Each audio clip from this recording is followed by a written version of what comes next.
Did Samsung make the right decision with the display on the Galaxy S25 Ultra?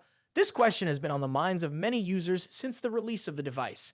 The Galaxy S25 Ultra features Corning's new Gorilla Armor 2, a display protection designed to provide enhanced durability. Corning touts it as a major upgrade over the previous version, promising better resistance to drops and scratches, but recent tests have raised an important issue. Has the new Gorilla Armor 2 compromised scratch resistance for other features? Gorilla Armor 2 was introduced alongside the Galaxy S25 Ultra with a claim to be the industry's first scratch-resistant, anti-reflective glass ceramic cover material for mobile devices. According to Corning, the material can withstand drops from up to 2.2 meters or 7.2 feet on hard surfaces like concrete. This sounds impressive, right? A screen that can survive higher drops without shattering seems like a major win for those prone to accidents. However, when it comes to everyday wear, there's a noticeable difference in scratch resistance. Independent testing conducted by YouTuber Jerry Everything, who's well known for his durability tests, revealed a concerning flaw. In his tests using the Mohs hardness scale, the Galaxy S25 Ultra's Gorilla Armor 2 started to show clear scratches at level 6. This is a stark contrast to the previous Galaxy S24 Ultra, which used the original Gorilla Armor. That display resisted scratches up to level 7, and in some instances even level 8, making it look nearly as pristine as it did when first unboxed. But now, with the Galaxy S25 Ultra, noticeable scratches for everyday use are evident, leaving users frustrated with the wear and tear. So what led to this change? The answer lies in the delicate balance between scratch resistance and drop resistance. Improving one often compromises the other. For example, a material that is resistant to scratches is typically harder but more brittle, making it more prone to breaking upon impact. Conversely, a material that is designed to survive drops tends to be more flexible and can handle shock better, but it may sacrifice some scratch resistance in the process. It seems that Corning may have prioritized improving the shatter resistance of the new Gorilla Armor 2 for the Galaxy S25 Ultra. While this makes the display more likely to survive falls without cracking, it comes at the cost of protecting against scratches as effectively as before. This trade-off is significant because not all users have the same priorities. For those who tend to drop their phones frequently, the enhanced drop resistance could be a major benefit. However, for users who are meticulous about keeping their phone looking new and free of scratches, the reduced scratch resistance is a disappointment. It feels like a step back for a device that many expect to be a flagship model offering top-tier durability. Despite this, Gorilla Armor 2 still offers several advantages. The anti-reflective properties of the glass help maintain excellent clarity even under bright sunlight. The display continues to deliver vibrant colors and sharp visuals, ensuring that images and videos are still visually stunning. While it may not be as scratch-resistant as the previous version, its drop resistance and overall durability still make it a solid choice for many users who value ruggedness over pristine appearance. What do you think about this trade-off? Is the enhanced drop protection enough to make up for the sacrifice in scratch resistance? Let us know your thoughts in the comments below. And if you enjoyed this video, don't forget to like and subscribe for more tech updates and insights. Is the Galaxy Z Fold 7 finally going to fix one of the most persistent issues with foldable smartphones?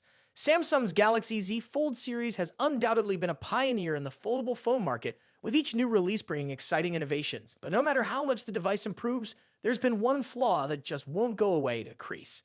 It's something that's remained present in every iteration of the Galaxy Z Fold, including the latest Galaxy Z Fold 6. Now, as we look ahead to the Galaxy Z Fold 7, many are wondering if Samsung will finally manage to minimize or even eliminate that crease. If you've used a foldable phone, you've probably noticed the crease right down the center of the screen. It's a result of the unique display material, the hinge design, and the repeated folding action that these phones undergo.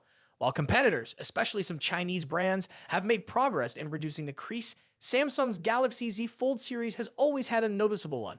Even with the improvements in each generation, the crease still lingers in the Galaxy Z Fold 6, making it a point of frustration for many users. But there's hope that things might change with the upcoming Galaxy Z Fold 7. Leaks suggest that Samsung might finally reduce the crease to the point where it becomes far less noticeable. While it may not be completely gone, the new design could make it much more subtle, potentially making the overall folding experience smoother. This could be thanks to advancements in materials and new design elements, with rumors pointing to the use of technology seen in the Galaxy Z Fold Special Edition, a limited release that was only available in South Korea and China. The Galaxy Z Fold Special Edition was praised for its improved crease reduction, with users reporting that the crease was almost invisible compared to previous models. The special edition was said to use a new material called ultra-flexible glass, which is more durable than the ultra-thin glass used in the previous Galaxy Z Fold models. If the Galaxy Z Fold 7 adopts this ultra-flexible glass, it can bring a significant improvement to the foldable screen design. In addition to the improved crease, Galaxy Z Fold 7 is rumored to come with several other exciting upgrades. For starters, it may feature a larger and more efficient cooling system to prevent overheating during extended use. The hinge mechanism could also be enhanced for smoother operation, and there's even talk of bigger displays, both for the inner screen and the outer screen. These changes could take the Galaxy Z Fold 7 to the next level, making it an even more powerful and refined foldable phone. Another major rumor surrounding the Galaxy Z Fold 7 is the camera. It's said that the new model could come with a 200-megapixel main camera, a significant leap over the previous models. This would put the Galaxy Z Fold 7 on par with some of the best camera phones available today, offering exceptional photo quality. For those who want the latest in smartphone photography, this could make the Fold 7 a top choice. That said, the Galaxy Z Fold 7 may not be perfect. One of the most controversial changes could be a potential removal of S Pen support. Samsung has been gradually scaling back its stylus support, and if the Galaxy Z Fold 7 follows this trend by removing S Pen compatibility, it could turn off a significant portion of users. For people who rely on the S Pen for productivity, note-taking, or creative work, this could be a deal breaker. The lack of S Pen support could also affect the device's sales, as many fans of the Galaxy Z Fold have come to appreciate the versatility that the stylus offers. All things considered, the Galaxy Z Fold 7 seems like it could be a major improvement over the previous models with a more refined design, a better screen, and plenty of powerful features. If Samsung can finally address the crease issue and offer an even better foldable experience, the Galaxy Z Fold 7 could be a game changer in the world of foldable phones. Of course, we'll have to wait until Samsung officially reveals the device to see just how it performs. Be sure to stay tuned for updates, and don't forget to like and subscribe for more details. Thanks for watching. Why did Samsung decide against using its most advanced 200-megapixel ISOCELL HB9 sensor in the Galaxy S25 Ultra? Many would expect the company to equip its top-tier smartphone with the best camera hardware it has ever developed. After all, this high-end sensor is not only a Samsung innovation, but is also being used by other smartphone brands. Yet, when it came to its own flagship device, Samsung made a different choice. This decision has raised questions among tech enthusiasts, but there are solid reasons behind it. One of the biggest factors influencing this move is Samsung's market position. While some competing brands have adopted the ISOCELL HB9 sensor in their premium models, these devices have not seen massive success in terms of sales. They serve more as showcases for cutting-edge technology rather than mainstream bestsellers. On the other hand, Samsung's Galaxy S Ultra series consistently dominates the high-end smartphone market, making it unnecessary for the company to follow trends just for the sake of it. Unlike smaller brands that need to differentiate themselves with hardware upgrades, Samsung already has a strong presence, allowing it to focus on a balanced approach that prioritizes user experience over raw specifications.